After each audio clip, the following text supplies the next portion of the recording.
Greetings to the viewers, greetings to everyone at home. My name is Bongolotu Armans. Welcome to the season finale of the Erudition Show. And here I'm with Karabo Moshal and our guest, Justice Sambo.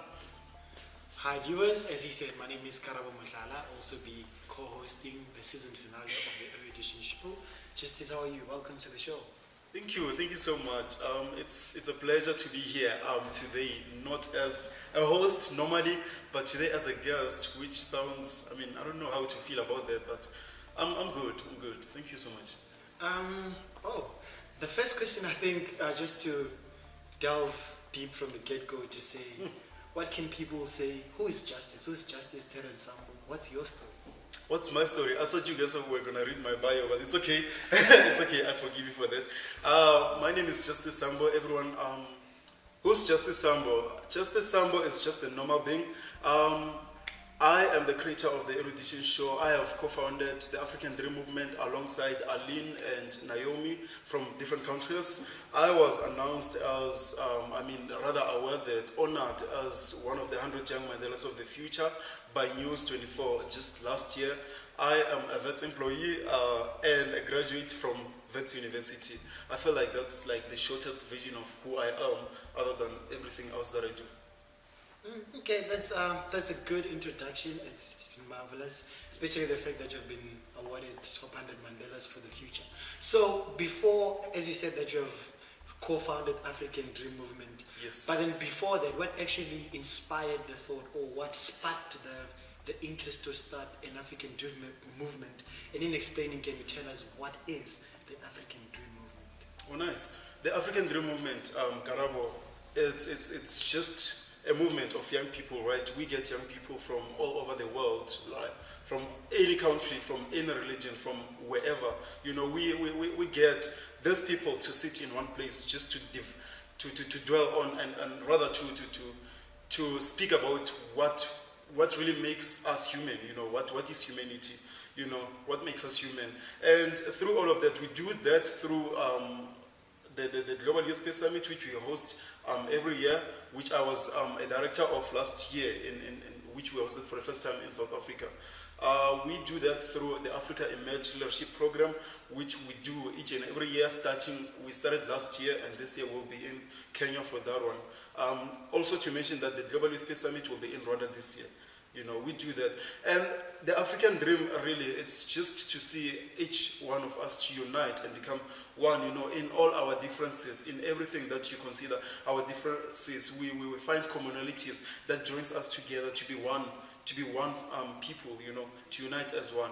So that's really what the African Dream Movement. But over and above that, we hold the vision of raising young leaders, you know, leaders who will rise up in future to what is really true in them right now. Rather not to say that we recognize leaders, you know, we say young people are the leaders of today, instead of saying that they are the leaders of tomorrow. You know, usually what everyone says, that young people are leaders of tomorrow, but we say that you are a leader as of like now. You have something that is true in you. You have a true meaning in your heart. Rise up in that, you know. Let the world see that. Let the world see that that spark in you, you know, as of now. How did everything start? I was in grade 12. So yeah, it was, 6-7 years ago. That was in 2013 when I was doing grade 12, you know. The first thing that happened, I think the year before actually, I was on Facebook. I had met Jeanette Colbert. So with Jeanette, we used to work together when I was like young, 11 years old. I was 11 years old when I first met her, which led me to performing for Nelson Mandela as Nelson Mandela, right in front of him, which it's a highlight for my life, you know. It was then in 2012 when I went to Facebook, because we had disconnected.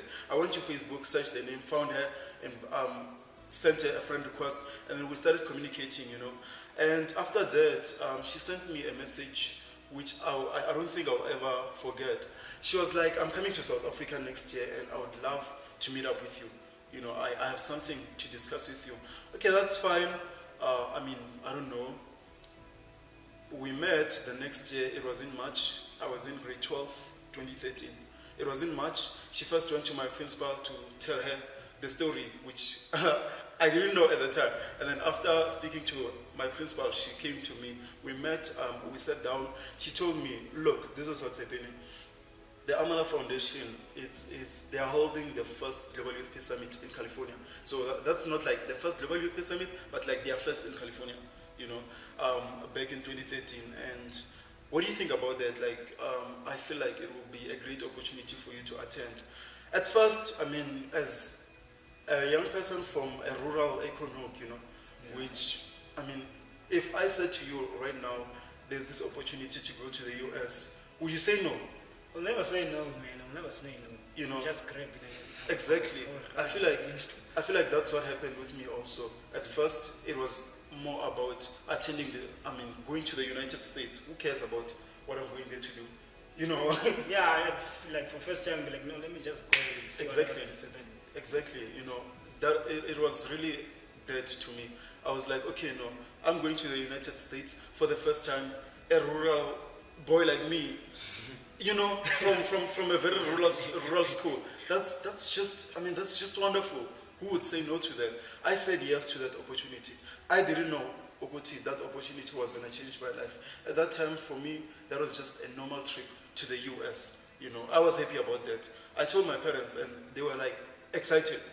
They were excited about that, and I went to the United States for the first time as a young boy, as a young rural boy from a village, Ekonuk, wherever I'm in that year. So that really changed my life. That was like the moment that changed my life. I attended the Global Youth Peace Summit. At first, I didn't understand anything what the Global Youth Peace Summit was for me. I was there, and I used to consider myself a shy person, which, reflecting back now, it was not being shy. I feel like it was a matter of like having low self-esteem. I had low self-esteem. So it was difficult for me to converse with people. And I was there, and I was finding it hard to converse with people, but I was really loving the environment. For the first time in my whole life, reflecting back on that moment, for the first time in my whole life, I felt connected with people. I felt like I was in this state of realness. I was in this state where I'm feeling myself being real with myself. And that was just beautiful. That was just beautiful. At that time, it was exactly at that moment when I was like, you know what, my brothers and my sisters from South Africa, from Africa, they need to experience this. They need to experience this same feeling that I'm experiencing right now. They need to know that such things are there. Such things are real. There are places where you can fully be yourself. There are places where you can just be who you are without being judged for that. You can just come exactly as you are, and no one will judge you. And that was just beautiful. And that's when everything started. That's exactly that moment when the dream of hosting the first South Africa Global Youth Peace Summit started. And then in 2016, I met Naomi. So Naomi is from Kenya, right? And she also held the same vision. She also had the same goal of hosting the Global Youth Peace Summit in Kenya for her people. If you follow up on Naomi's story, where she comes from and all of that, it's inspiring. It's really inspiring. So I met Naomi, and I met Aline, who also holds an inspiring story.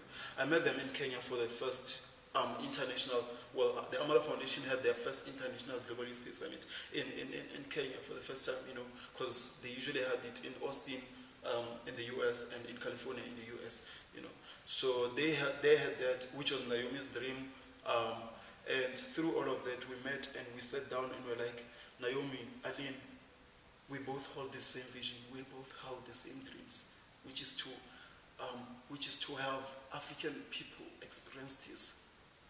Why don't we do something about that? Why don't we rise up in that? Why don't we do something?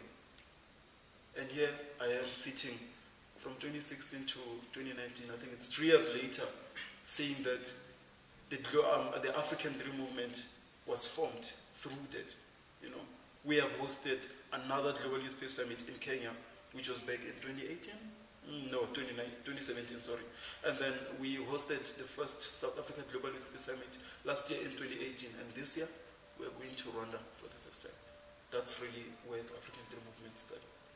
Oh wow, that's really interesting. And like for people that who don't know Justice Sambo, you can go to Google and just search Justice Sambo, because like for me as a person, like when I was Googling about you, I was like, hey, this guy is so young, and whatever that he's doing, like I won't lie to you, as a black child, like they'll be like, no man, I'm jealous and all that thing. Why is this guy doing this thing? Why? You know that we are black people, bruh. You know, like what I can say, black people, the only thing that they are known for, they're known for sort of like, you know, those ones are drunkards. And those ones, what can I say, bruh? Like they don't have something that is stable. They don't have that passion of if they are doing something, they want to do it like with all their best and take all the strength that they have. So for justice, for me, it was something that was inspiring, because I was like, okay, this guy was in the top 100 for Nelson Mandela leadership campaign and all that. And then number 2, you formed ADM. And then Jiggy Jiggy number 3 in the past 2 months ago, you formed the Erudition Show. So like I want to ask something for me or for everyone who's watching or listening. So like what drives you to say, okay, today I will do it. Whatever that is happening, I know people will talk and all that thing, but what kept you going? Because you know, as an African child, you can do something, but there will be those people who will be like, no man, he can't do that thing. Let's stop him. He must be with us. We must be the same, and all of us and all that thing. But what kept you going? Firstly, I can simply say that I believe I've heard what you said, and I think it's rather, what do you call these things? Theories. Yeah. I mean the beliefs about black people. I mean, I don't believe in that personally. You know, I believe that we are meant to thrive. I believe that we will thrive in the things that we do. I mean, looking at us young people, looking at the people who inspire me, who are also young people. It's just amazing the work that a young person can do, you know, as when they are really dedicated. And for your question, thank you so much for that question. It's a beautiful one. What really drives me, I think every morning when I wake up, you know, the first thing that comes to my mind is what desire do I have? What change do I want to make today, you know? So I live in that. I live in that passion, you know, to say that today I just want to be a better human. You know, every day to me it's an opportunity to become a better person. You know, that's what drives me each and every morning when I wake up. And the first thing that I'm like, you know what, Justice, be grateful. Be grateful for the things that you have. Be grateful for the people that are in your life. You know, irregardless of the situations that you are in currently. You know, be grateful. And that's really what drives me each and every morning. You know, gratitude is very important. I can say to the viewer that if you wake up each and every morning and have gratitude, you just be grateful that you are alive. Be grateful that you can be able to breathe, you know, to pinch yourself.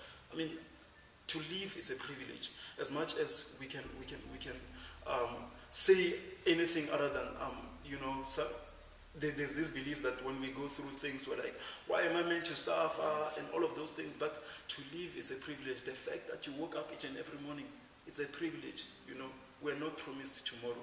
There is no promise of a better tomorrow. I mean, of a tomorrow. We create our better tomorrows. You know, we create our tomorrows by our thoughts. You know, you just need to be grateful. So that's really what drives me. You know, it's about being passionate about the work that you do. Love for the work that you do. This is amazing. This is amazing. Just to maybe like go back on what you said. What I liked is just to tell the viewers that one thing that I know is that like gratitude is the essence of unconditional love. In a sense that when you're grateful for every opportunity that happens in your life, let it be negative as people can say.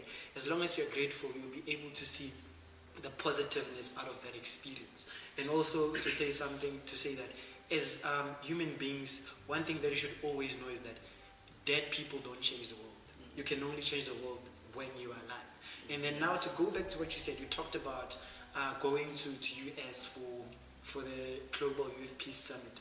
One thing that you experienced was the human touch, the human feel, which is something as the youth currently now, it's something that we lack. We are mostly consumed by social media, we're mostly consumed by partying, and we forget to be human. So what question, if maybe the Global Peace Summit was a question-based environment. What question did they ask, or what activity did they do that made you go back to say, after this thing, I felt like human again. I felt like human. It's something that, as you said, it's something that said, after experiencing whatever you experienced, was like, my African brothers needs this. So what's that thing that happened?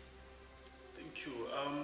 So in terms of activities that we do, let me rather focus on the past Global Youth Peace Summit, the one that really made me become who I am. You know, with that one, I feel like the activities, there's these activities that we usually do there. You know, there's something that we call cross the line, which is something that we have redone in the past to step into the cycle. You know, there's this cross the line. So there are questions that are asked there, and through those questions, you just get to reflect on your life.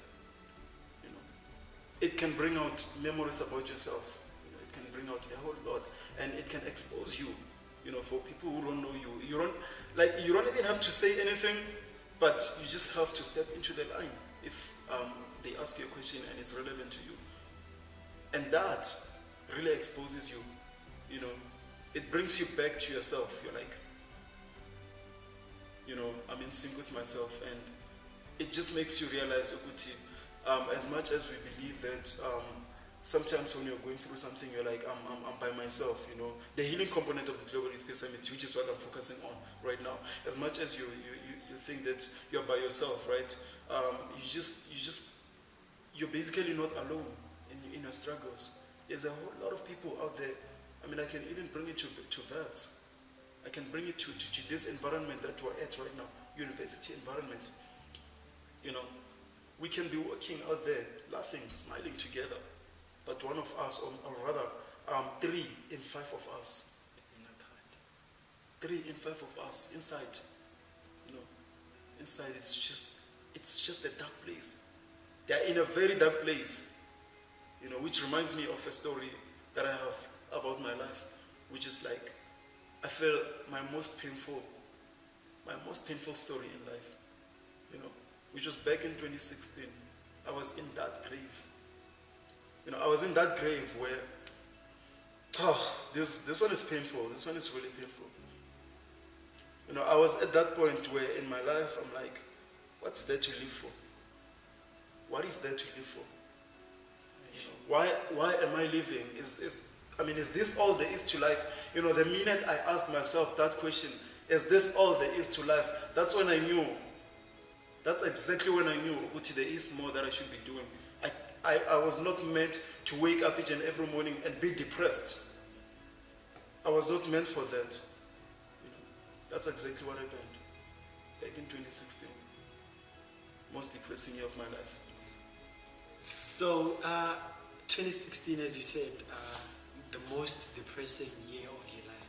I remember I was listening to something today. Someone was like, depression is basically being deep in your stress, even if you read to say deep stressed. So now, just to ask you a question, in 2016, what were the circumstances in your life to say what happened? Were you a student? If you were still a student, I believe you were still a student. But what really happened that sparked this thing to say, actually at this point I was depressed, this is what happened? What were the dynamics of your life at that point? This is going to be a tough one, because creating the Erudition Show, I wanted to start real conversations that are based on honesty. You know, that's what the whole Erudition Show is all about. And today, sitting here, I now understand how difficult that is to be honest. But I am going to be honest. And I am going to speak my truth. You know, I think 2 days ago I wrote something that to say that I had low self-esteem, disguised as being shy, and all of that. And now I'm gonna let my light shine so hard that I'm not even gonna let anyone. I'm not gonna let anyone dim my light. I'm not gonna dim my light for anyone, for the world even. You know, if my lights are shining, they're just gonna shine. To answer your question, what happened? 2016. I think I'm gonna say things. If you're watching this and you don't know such things about me, well, here we are. It's time, the moment of truth. Here we are. So I was in third year. I was doing my Bachelor of Accounting Science degree from the Wits University. The hardest year of my life. I was doing that, which at that time it was something that I didn't love at all. You know, I didn't love the degree at all. You know, for me it was like, why am I doing this degree? Like, why? Like, why am I taking myself through so much? You know, why am I taking myself through this? Why do I have to do this? Am I just like, am I meant to live somebody's dream? You know, it was that. And I think also to add on to that, it was at a time when, this might be hard to say, you know, because I believe there will be a whole lot of people watching this show who don't know such things about myself, but it's okay. It's okay. This is your chance to get to know me. It was also at a time when I was struggling with my sexuality. You know, it was at that time when I felt like I was in a dark place. You know, everything, I felt empty. I felt like, why am I living? You know, it was really hard. You know, it was really hard. I had to wake up each and every morning, open the door, fake a smile, come back to the room, be depressed, sleep through the depression. You know, that's just what happened. That's what happened. You know, just to talk more into this degree that I didn't like at all. You know, doing it. You know, I did it, right? And at the end of the year, I failed. My first time ever failing. Not a course, not like, I mean, we're adverts, we fail courses and all of that, but my first time having to repeat a whole year. You know, I had passed 2 modules, failed 2 modules, and according to the rules, you have to pass all 4 in 1 year. I failed. My first time failing. My first time having to repeat a year. You know, it felt like I was ripped apart. It felt like I was ripped apart. I mean, like, you know, having to experience such a thing for the first time in your life. It felt like I was ripped apart. So imagine that, failing. I mean, I kept failing the whole year. Even at the end of the year, I still failed. Imagine that, failing. You're failing.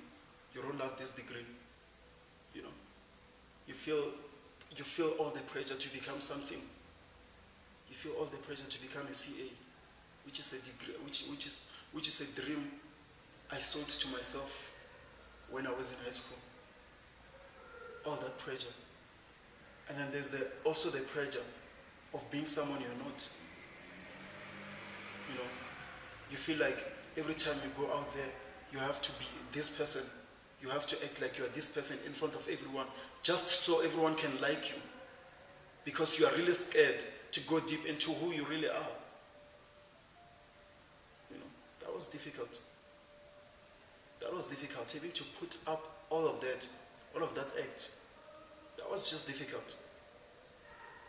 So having experienced all of that, it was difficult. I failed. I had supplementaries. I remember just like I wrote the first supplementary for taxation.